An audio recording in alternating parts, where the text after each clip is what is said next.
Hey, this is Anney. And Samantha. And welcome to Stuff I'll Never Told You, a production of iHeartRadio.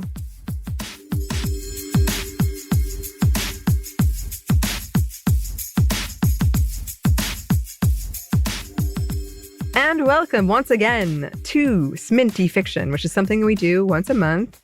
It is something that has a bit more sound effects. If that's not your thing, I totally get it, but Christina makes it amazing. It's something that I wrote for National Novel Writing Month in, I believe, 2011. Slightly edited on my part, but I kind of wanted it to stay as it was and think about like what was going through my head at the time. This is the final chapter of part 2 of Terminus. It is a trilogy.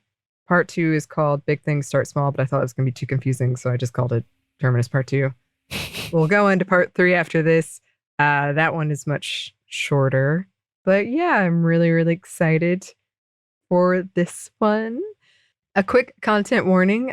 Disease, descriptions of violence, gun violence, death, and harm to animals. Yeah, it's an intense chapter. So, for a quick breakdown before we get into it, this last chapter, there is this disease that is called HSV5, and it's really taken out the human population to the point like people are thinking they're going to be extinct. And it's made having children incredibly difficult. In all of the chaos of this, the government in the US rose up alongside this religious organization called ARM, and they took control of every aspect of reproduction. And so our protagonist, Tilda, has escaped with her child, Madison, who she conceived illegally. She is on the run with Madison from the enforcers of the government. She has been for 7 years. She's dealing with all of these feelings of inadequacy and if she did the right thing, and just trying to fight for them to survive. She does eventually encounter someone who leads her to a resistance who is trying to find a vaccine that they claim exists, but the resistance ends up not being what she thinks they are, and they betray her. But through this, Tilda does learn that there was a vaccine, but ARM, who created the virus that caused all of this as some sort of punishment, destroyed all of the vaccine except for 2. Tilda decides it's worth the risk to go to Washington, D.C. and confront ARM to get her son the vaccine. He does get it because it turns out the leaders of ARM are his grandparents. That Tilda did not know that. And there's a violent confrontation. Both of the leaders of ARM are injured. Tilda broadcasts over the system what they did and then escapes. And then they've been on the run ever since. It's been a brutal winter. There's been people chasing them. They had a very violent encounter with a roving, what would that be called? A group of people trying to survive, but they're very violent in their methods. And now they found another group who seems to be a bit more green behind the ears, as they'll say. They're still kind of like upbeat that maybe something could happen. The message, there was a broadcast message from Tilda's mom that implies that there are new vaccines being made. Madison wants to go back to DC and meet his Tilda's parents and help with this vaccine. Tilda does not trust them. So that's where they are. What are they going to do next? Let us see. Let's get into the fiction.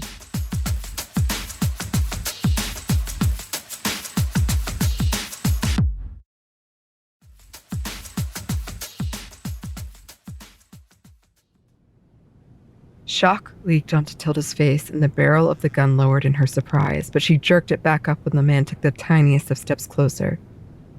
"You are Tilda and Madison Nolan," the man marveled. "I can't believe it." There was murmuring from upstairs. Tilda stared at him, confused, not knowing what to do. "How do you know who we are?" she forced out, almost not recognizing her gravelly voice. He snorted, once again glancing upstairs and then back to Madison, and then back to Tilda's face. "Everyone knows who you are. You're the broadcast where you told everyone about the vaccine. The one today, you're He shook his head. You have no idea, do you? Tilda waited for him to explain. No. How could you? The man answered himself. Look, we have no intention of hurting you. We're a group of 4, my wife and her sister and her husband, on our way to DC. We're just stopping here for the night. You have my word. We mean you or your son no harm. I've heard that before, Tilda told him, unmoved. The man nodded. I'm sure you have, he agreed sympathetically. You have the gun. We have some provisions, stuff to build a fire. He gestured toward the stone fireplace. Let's sit and talk.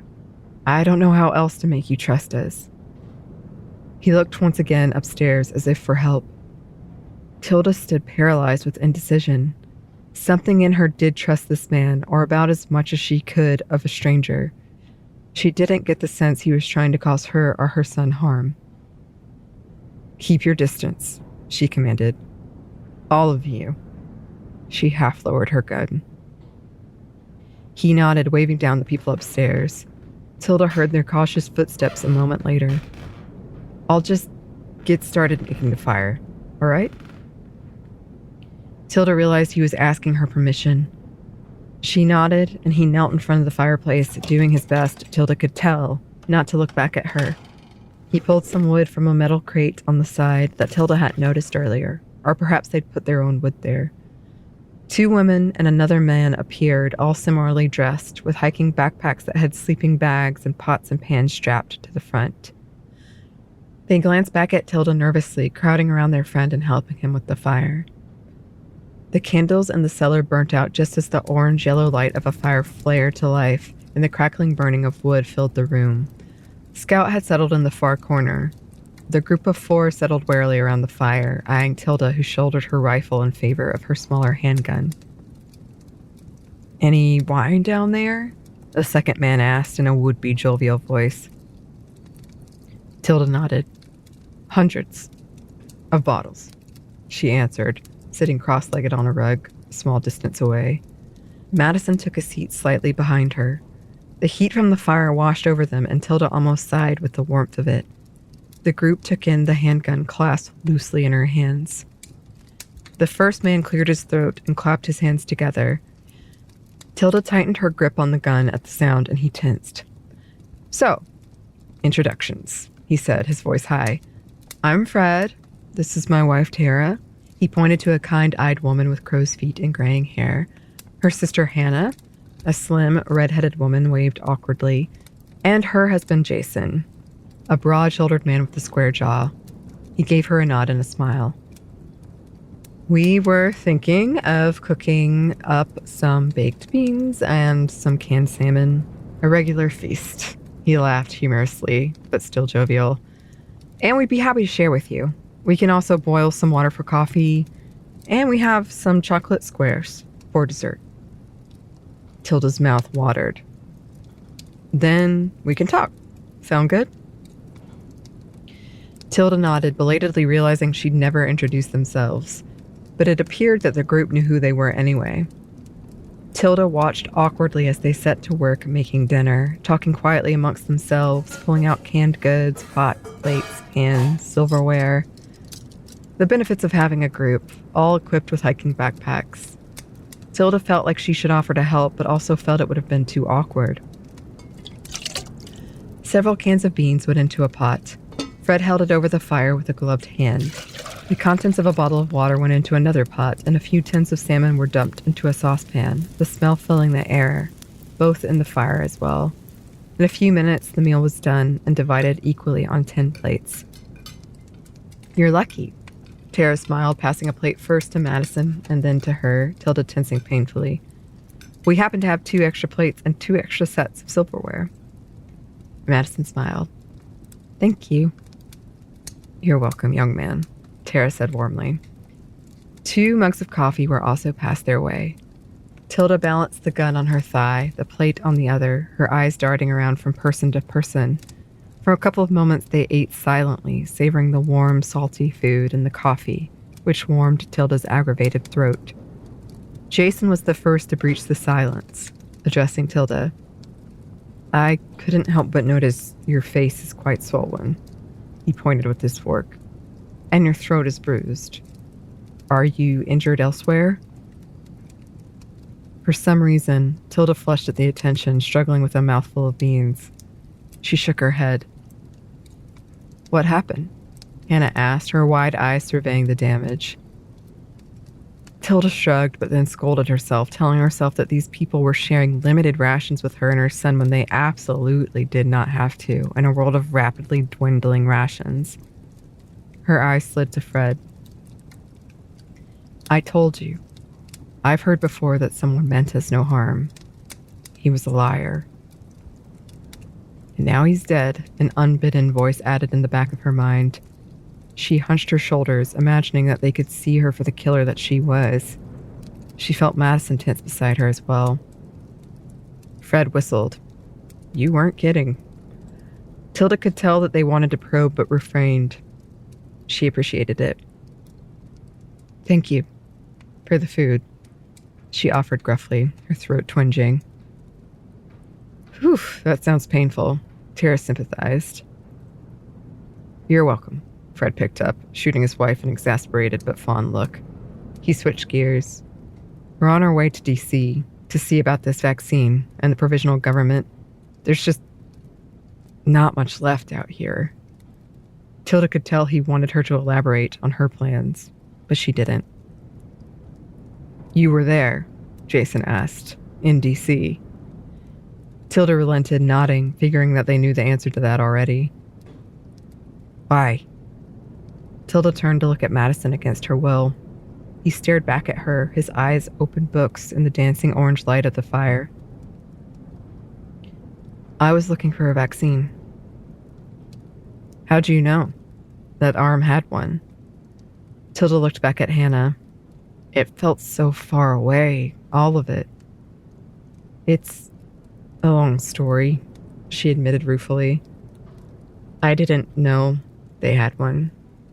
And they didn't originally, but the resistance discovered there was the secret supply and arm destroyed them. All but 2 of them. Tilda took a bite of salmon self-consciously. How'd you know, though? I was there, Tilda said quietly, then shook her head as if to clear cobwebs. How'd you know who I was? She directed at Fred. Your picture has been posted everywhere for years, for starters. Priority number 1, he informed her. Tilda had suspected this, but hadn't known for sure her picture was posted. You were younger in the photo, obviously, but still recognizable, he allowed. Tilda averted her gaze, embarrassed. And the broadcast you sent, he paused, his eyes drifting to Madison.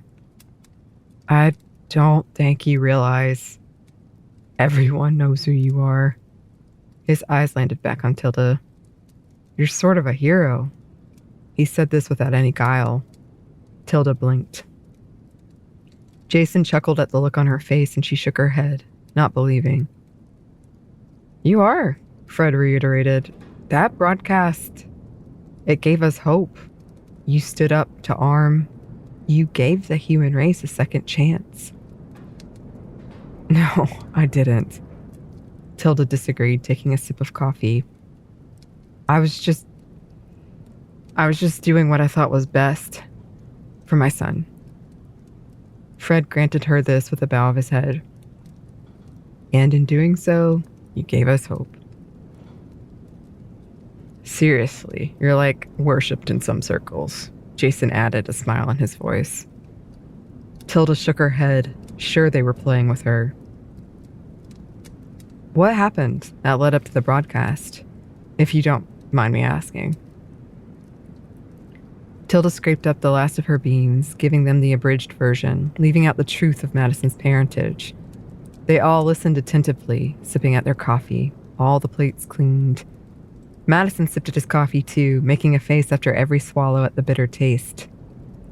Jason cleared the plates, wiping them down with paper towels and tossing them into the fire.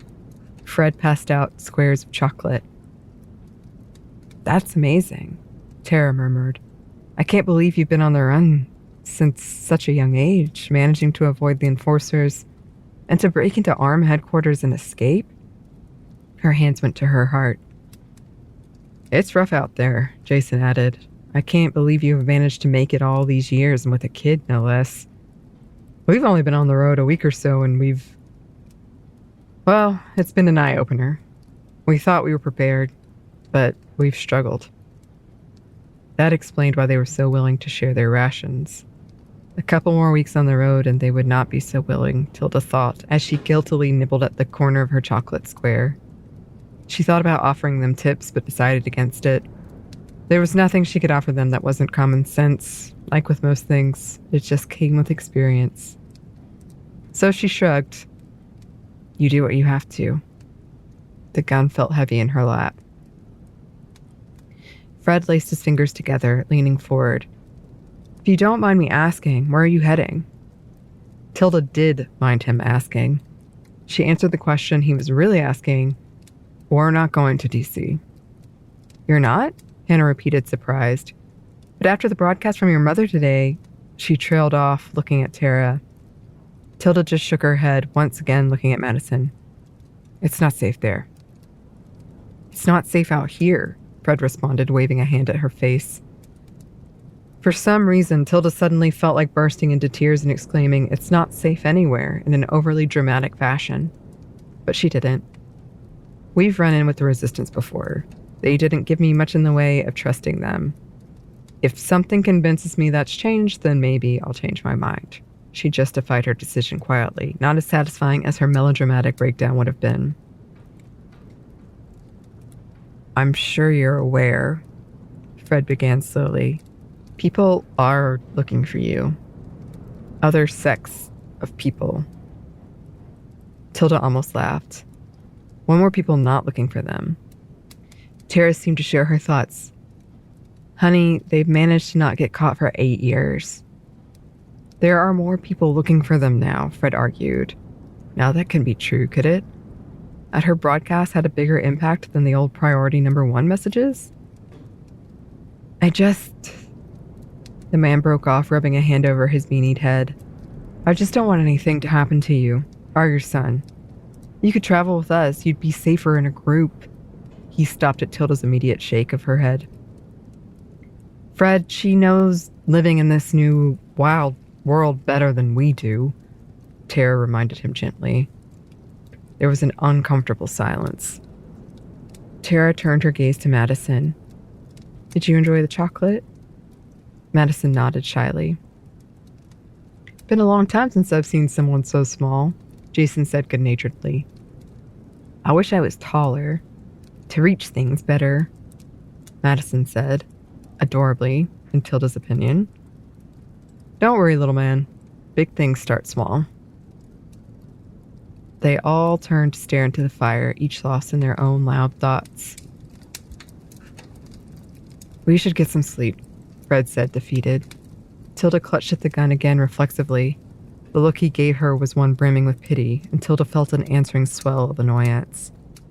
Pots, pans, plates, silverware were placed. Sleeping bags rolled out around the fire. Keeping an eye on everyone, Tilda fished out their own sleeping bags, bright neon-colored things, and unrolled them. I hope at the very least we've won your trust. At least that we mean you no harm. Tilda held Fred's gaze for a moment, confessing, it's just hard. For me. For us. We've not met too many people we can trust. I've kind of forgotten how, I think. Fred curtly nodded at her omission, appreciating her honesty. I understand. But you can sleep soundly. He turned over, his back facing her, as if to prove he trusted her. Tilda slipped off her rifle and laid it behind her, and then placed her handgun next to it. She laid awake as the fire died down, holding Madison close, sure everyone was lying awake as well. All that talk of trust was easy, but falling asleep in a room with strangers, letting yourself be your most vulnerable, did not come easy, especially not in this new world of limited almost everything. One by one, their breathing evened out, exhausted with the long days of walking with packs and little food and water. Tilda was the last to drift off, her frayed mind holding on as long as it could before she slipped into an uneasy sleep. She jolted awake, gasping, her eyes immediately seeking out Madison. He was curled up in a ball next to her, his hands folded underneath his cheek, his breathing soft and even. Tilda's heart hammered in her chest. She placed a hand over it, willing it to slow. She surveyed the others, all apparently still asleep. Even Scout's eyes were still closed in the corner. Her throat was painfully dry. She retrieved a bottle of water and took a few careful swigs, wincing, allowing her guard down now that no one was watching. It was twilight before sunrise. Tilda laid back gingerly, feverish and hot and cold at the same time. Her skin prickled with cold sweat. Madison turned into her, drawing his knees further up his chest. Tilda was unable to fall back asleep. She watched the line of light rise slowly on the far wall. The sounds of people waking came simultaneously with the light. Tilda sat up, running a hand through her hair as the others rose, stretching and sipping at water. Madison's eyelids fluttered into waking, his eyes locked with Tilda's. The others set about preparing a cold breakfast of canned fruit and beef jerky and water. The smoke from a fire would be too obvious during the day. Tilda and Madison rolled up their sleeping bags and placed them in Tilda's pack, and then joined them, enjoying mushy bits of pineapple and mangoes, salted dried meats. "I guess we'll part ways today," Fred said, clearly not happy about it. "Unless you've changed your mind about heading to DC?" Tilda shook her head. "Figured, but I had to try," he told her ruefully. "Anything we should look out for?" A wraith-like image of Jake and Ellis formed in her mind's eye. "Yeah," she ventured carefully, knowing they'd pieced together what happened to her face when she told them, so she opted for honesty. "The guys who gave me this," she pointed at her face, "were part of a group looking for members. We weren't inclined to join. They didn't like that. Their camp is somewhere near Lafayette, on 636. I'd steer clear of that area if I was you." Fred nodded. "Thanks for the tip. Anything else?" Tilda thought, but came up with nothing. "Not that I can think of. Except avoid the woods. All snow and no shelter or food." Another nod. The atmosphere was oddly solemn as they packed up. They shouldered their packs, avoiding each other's gazes. Ready, they stood near the door, awkwardly. Tara broke the silence. "Madison, it was an honor to meet you. Such a polite young man. And Tilda?" She turned to Tilda, giving her a warm smile. "Such a strong young woman. You should be proud of what you've done for him." Tilda nodded gratefully, unsure of what to say. Jason added, "Look us up, if you're ever in DC."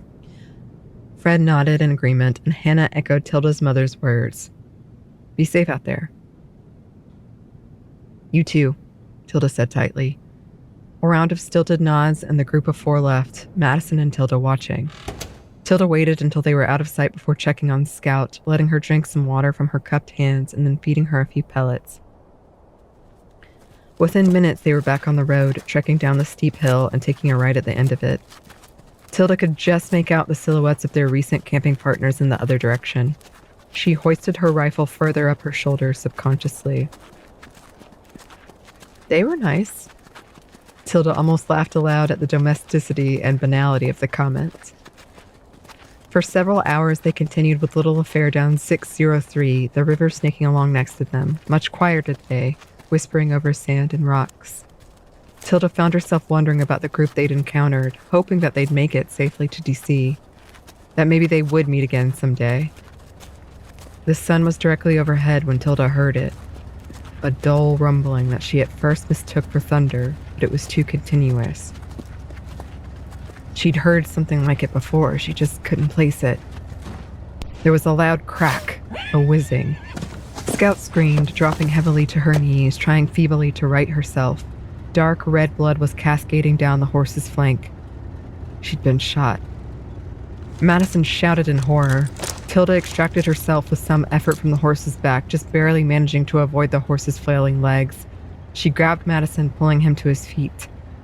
On the road, barreling towards them, was a tank.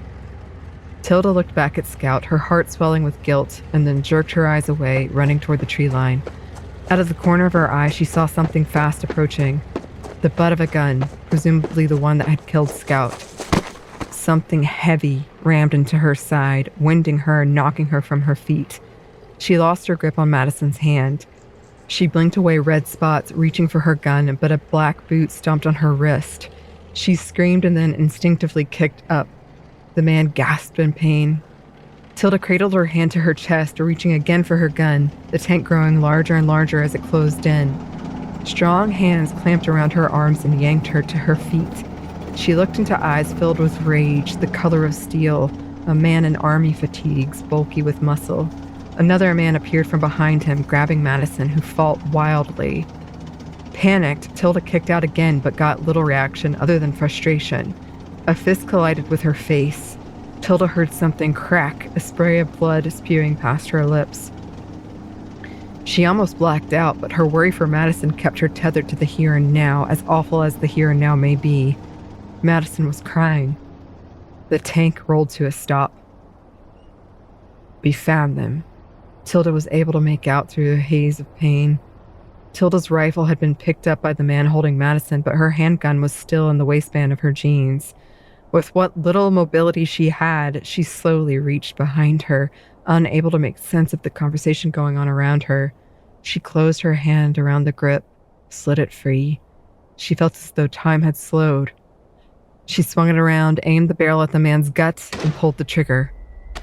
She was released violently. Loud shouting pounded against her eardrums that were still ringing from the gunshot. Another fist in her stomach, smashing into her side, into her face. She stumbled back with each hit, scratching, hitting, kicking at her assailant, until she was shoved, tipping backwards over the edge, falling. A swirl of colors smeared as she rolled down the steep hill on the side of the road, each impact knocking the breath from her. Further and further away from Madison she fell until she smashed face first into a pile of mildewed leaves at the bottom, the smell filling her nose. She fought to hang on to consciousness, the world blinking in and out. The sound of the tank grew further and further away. Madison was gone. That was her last thought before unconsciousness finally claimed her. She'd lost Madison. She lay still, unable to move, as her world crumbled into darkness. Who would she be when she woke up? If she ever did? What would she be without Madison?